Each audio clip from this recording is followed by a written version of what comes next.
اب اس حدیث سے ثابت ہوتا ہے کہ حافظوں سے بھی عالموں سے بھی غلطیاں ہو جایا کرتی ہیں. ہم سمجھتے ہیں کہ مولوی سارے فرشتے ہوتے ہیں، ہم سارے گناہگار. نہیں، یہ بات نہیں ہے، وہ بھی گناہگار ہوتے ہیں. اب قرآن کہہ رہا ہے یا اللہ اس کی غلطیوں کو معاف کر دے، تو اللہ پاک اس سے راضی ہونے کا، اس کی غلطیوں کو معاف کرنے کا اعلان بھی فرما دے گا. اور آگے سنیے، حکم دے گا اے حافظ قرآن جنت میں جا کر قرآن پڑھتا جا، جنت کی منزلیں طے کرتا جا. مجھے اپنے عزت و جلال کی قسم، تجھے آج بھی ہر آیت کے بدلے نیکی دی جائے گی. ابھی ہو سکتا ہے کہ قیامت والے دن بھی نیکیاں دی جا رہی ہوں عمل کرنے کی، حالانکہ نیکیوں کا دروازہ تو بند ہو گیا، موت ہوتے یا پھر صدقہ جاریہ ہوں.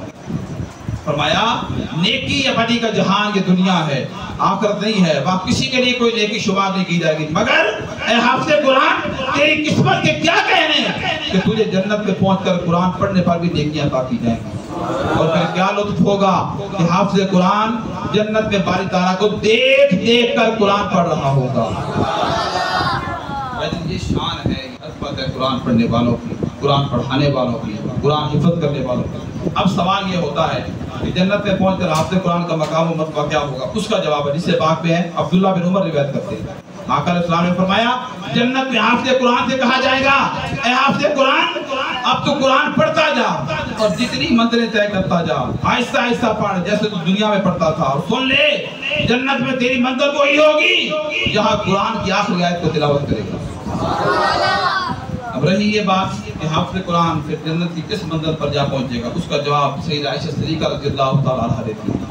کہ آقا علیہ السلام نے فرمایا جنت کی منزلوں کی تعداد اتنی ہے جتنی تعداد قرآن کی آیتوں کی ہے. یہ قرآن کی آیتیں کتنی ہیں؟ کسی بچے کو آتی ہیں 6666. قرآن کی آیتیں کتنی ہیں؟ دیکھیں نا، اب کوئی 50 سال کا بیٹھا ہے، کوئی 60 سال کا ہے، کوئی 40 سال کا ہے، کوئی 35 سال، کوئی 30 سال ہے کہ نہیں؟ ہمیں موبائل کی ہر آیت کا پتہ ہے، سمجھ ہے کیا کیا ہے. قرآن کی آیتوں کا پتہ کوئی نہیں. کیا بنے گا، کیا ہونے والا ہمارے ساتھ؟ یہ کوئی ڈوبنے والا تماشا نہیں ہے. جیسے مریں گے آنکھ کھل جائے گی. لوگ آنکھیں بند کر دیتے ہیں، نہیں. غنی شریف خدا فرماتے ہیں جب کوئی مرتا ہے نا، موت آ جاتی ہے اس کو، لوگ آنکھیں بند کرتے ہیں، اصل میں اس کی آنکھیں کھل جاتی ہیں. وہ آنکھیں پھاڑ پھاڑ کے دیکھتا ہے. مرنے والے کے سامنے ابھی موت نہیں آئی ہوتی، کہتے روح نکلتے نکلتے نکلتے جب جان یہاں تک آ پہنچتی ہے نا، تو فرشتے جنت والے دوزخ والے سامنے آ جاتے ہیں، ملک الموت سامنے ہوتے ہیں، اور اس کے سامنے سورج کی طرح چمکتا ہوا دین اسلام سامنے آ جاتا ہے. دین اسلام جو آج ہمارے گھروں میں غریب اور یتیم اور مسکین ہے، سورج کی طرح چمکتا سامنے آتا ہے. اس سے وہ بندہ گھبراتا ہے، وہ پچھتاتا ہے، اتنا اعلیٰ دین، اتنی عظمت والا دین، اتنی شان والا دین تھا، اور میں نے ساری زندگی کبھی اس کو پرکھا بھی نہیں، پڑھا بھی نہیں، اس کی قدر بھی نہیں کی، اس کا خیال بھی نہیں کیا، دھیان بھی کبھی نہیں دیا تھا. دن رات دنیا کے لیے مارا مارا پیتا رہا، یاروں دوستوں میں وقت گزرتے رہے، خاندان سے محبت چلتی رہی، اولاد سے پیار کرتا رہا. اس دین سے میں نے کبھی پیار نہ کیا، اس دین سے کبھی تعلق کی قائم نہ کیا، کبھی اس دین کے ساتھ واسطہ بھی نہ رکھا. تو میں اس وقت بندہ گھبراتا ہے، کہتا ہے کاش مولا تھوڑا سا ایک لمحہ دے دے دنیا میں واپس چلا جاؤں. مگر فرمایا وقت ختم ہو چکا ہوگا. دوستو اس سے پہلے کہ یہ وقت آ جائے، یہ نوبت آ جائے میرے اوپر اور آپ کے اوپر کہ آخری لمحہ آ جائے، فرشتے نظر آ جائیں، دین اسلام سامنے، یہ چمکتا ہوا دیکھیں لائٹ کتنی تیز ہے، چمکتا ہوا سامنے ہو جائے، اور پھر اس وقت پچھتائیں اور گھبرائیں اور روتے ہوئے قبر پہ جا پڑیں. مجھے بتائیں پھر کون پرسانے حال ہوگا؟ جس رب نے دین بھیجا تھا ہمارے گھروں تک پہنچایا، کربلا میں قربانیاں دی گئی، صحابہ کرام نے قربانیاں دی، خندقیں کھودی گئی، پیٹوں پہ پتھر، آقا علیہ السلام خود پتھر باندھتے تھے، صحابہ کہتے ہیں آنکھوں سے دیکھتے تھے کہ آقا علیہ السلام پیٹ پہ پتھر باندھ کے جنہوں خندق کھودتے تھے، کام کرتے تھے ہمارے ساتھ. بھوکے ہوتے تھے، پیاسے ہوتے تھے، لباس پورا نہیں ہوتا تھا صحابہ کے پاس، ننگے جسم ہوتے تھے، گھر بار چھوڑا، ہر شے چھوڑی، کس کے لیے؟ اللہ اس کے رسول کے لیے اور دین کی سربلندی کے لیے. کربلا میں آ کے چھوٹے چھوٹے 6 ماہ کے بچوں تک کو شہید کروا دیا گیا. خدا کی عزت کی قسم اس دین کو ہمارے گھر تک پہنچانے کے لیے آج وہ دین ہمارے گھروں میں آیا. ہر کسی کے گھر قرآن پڑھا کرتے، قرآن کو غلاف میں لپیٹ کے رکھو، یہ بڑی سمجھ ہے، مگر اس قرآن کو کھولتے نہیں ہیں. آج قرآن پڑھا نہیں جا رہا، قرآن پہ توجہ نہیں دی جا رہی، قرآن پہ دھیان نہیں دیا جا رہا، بالکل فکر ہی نہیں ہے قرآن کی. صبح اٹھتے ہیں سب سے پہلے میرا آپ کا ہم سب کا حال کیا ہے، آنکھ کھلتے ہی پہلا کام کیا کر رہے ہیں؟ موبائل دیکھتے ہیں، کس چیز کا میسج آیا ہے.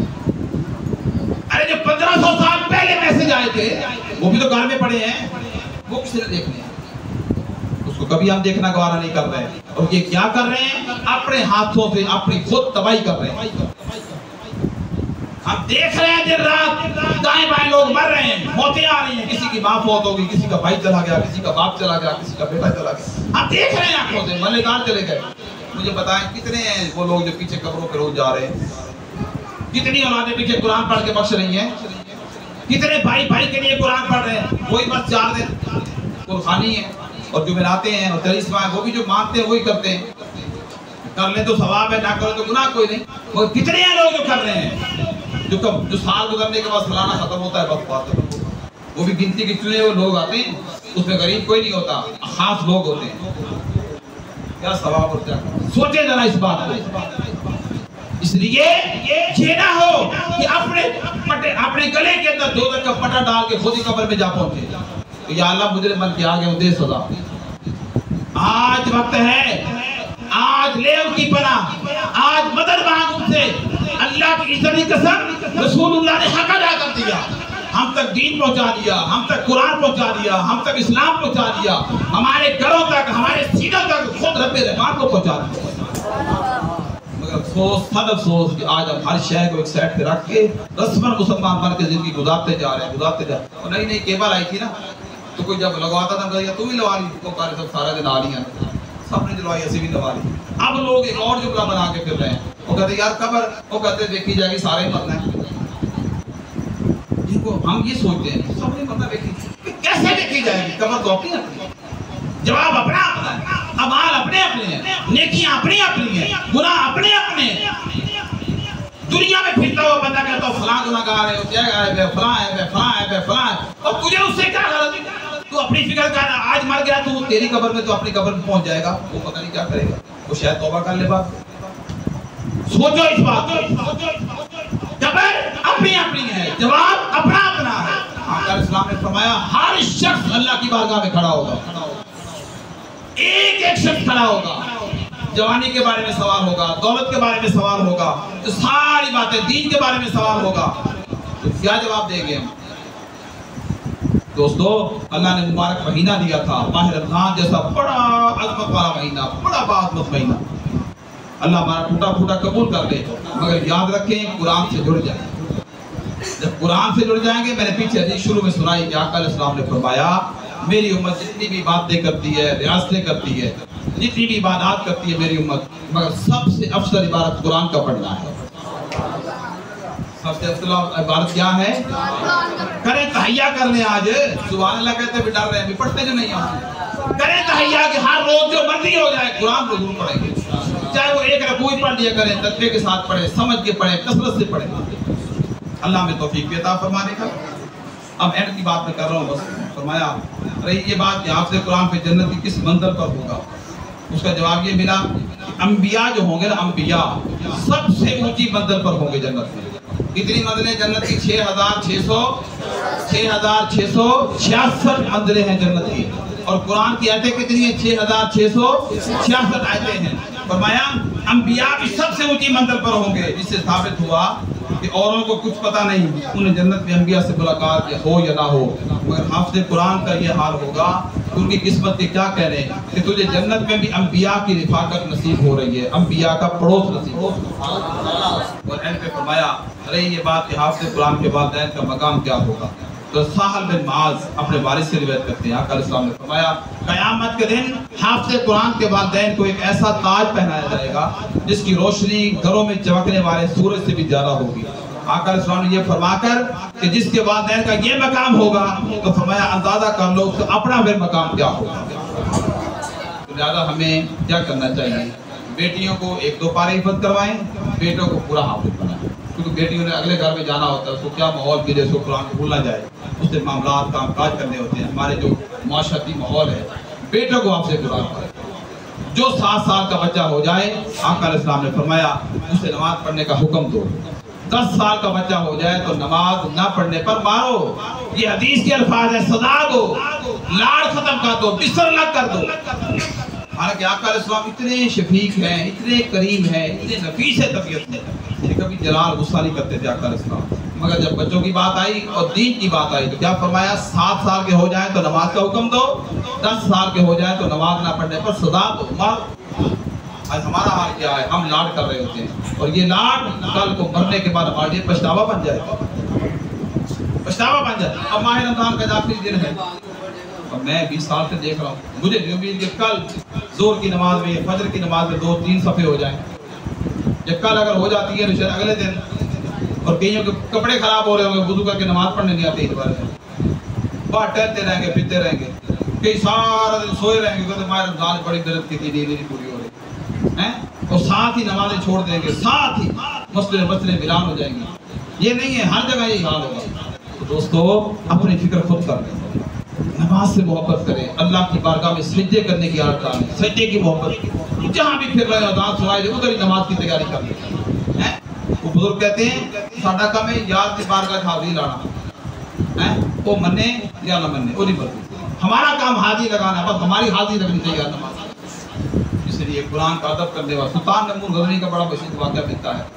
آپ کسی گھر میں مہمان گئے ہوئے تھے، بلکہ پہلے کسی نے خواب میں آپ کو دیکھا، مرنے کے بعد دیکھا تو جنت میں ٹہل رہے ہیں۔ انہوں نے کہا جی سکون میسر کیسے ہوا؟ انہوں نے کہا میں کسی گھر میں مہمان بن کے گیا تھا، جب رات کو سونے کے لیے کمرے میں انہوں نے یہ آپ کا کمرہ ہے، میں اندر گیا تو کیا دیکھتا ہوں طاق میں قرآن رکھا ہوا ہے۔ تو میں نے اٹھ بیٹھا، میں نے کہا نہیں اس کمرے میں قرآن پڑھا بہتر ہے، قرآن کو اٹھا کے دوسرے کمرے میں بھیجو، پھر لے لوں۔ میں نے بلایا ان کو، وہ جو میزبان تھے ابھی وہ پہنچے نہیں تھے، پھر میں نے سوچا ہے کمرے سے قرآن کو نکلوا دوں، بہتر نہیں میں خود نکل جاؤں۔ تو میں نے انہیں کہا کہ بھائی اس کمرے میں نہیں لیٹوں گا، مجھے اور کوئی کمرہ دے۔ انہوں نے مجھے اور کمرہ دے دیا۔ بس یہی قرآن کا ادب کرنا اللہ کو پسند آتا۔ اب دیکھیں کتنا ادب ہے، کوئی ہے ادب؟ ہماری نگاہ میں کوئی ادب نہیں ہے، ان کی نگاہ میں اتنا بڑا ادب تھا۔ بشر حافظ رحمۃ اللہ علیہ نشے میں دو تھے، شراب پیتے تھے، شراب کی پھٹیاں لگا رکھی تھی بات کے اندر، اور کیا حال تھا، نشے میں جا رہے تھے، ایک کاغذ پہ بسم اللہ الرحمن الرحیم لکھا ہوا بلا گندگی کاغذ گندا تھا، آپ نے صاف کیا، خوشبو 1 درہم یا 5 درہم جیب میں تھے، سارے پیسوں کی خوشبو لے لی، اس کو تر کر دیا، معطر کر دیا خوشبو سے، اور کسی اونچی جگہ پہ رکھ دیا۔ بس جیسے رکھنا تھا اللہ پاک نے اپنے بلی کو ندا بھیجی کہ جاؤ بشر حافظ کو میرا پیغام دے دو، اس جگہ کہ تو نے میرے نام کو معطر کر کے بلند جگہ پہ رکھا ہے، ہم تیرے نام کو دنیا اور آخرت میں بلند کر دیں گے۔ جب وہ پیغام لے کے پہنچے تو بشر حافظ حیران ہو گئے، وہ شراب پی کے بیٹھے ہوئے تھے، پٹھی شراب کے پاس بیٹھے تھے، وہ کہنے لگے میرے نام پیغام اللہ پاک کا ہے؟ کہنے لگے ہاں۔ اور اس دن سننے لگے ننگے پاؤں تھے، وہ کہتے اللہ کا جو پیغام آیا میں ننگا پاؤں تھا، ساری زندگی جوتا نہیں پہنا۔ حافظ کہتے ہیں ننگے پاؤں والے، بشر حافظ، تو حافظ کے نام سے مشہور ہو گئے۔ لوگوں اللہ والوں نے یوں ادب کیے، اللہ کے نام پہ کے، قرآن کے، اسلام کے، دین کے، اسلام کو مقام مل گئے۔ اللہ ہمیں بھی توفیق عطا فرمائے۔ اعلان سماعت فرما لیں کہ نماز عید الفطر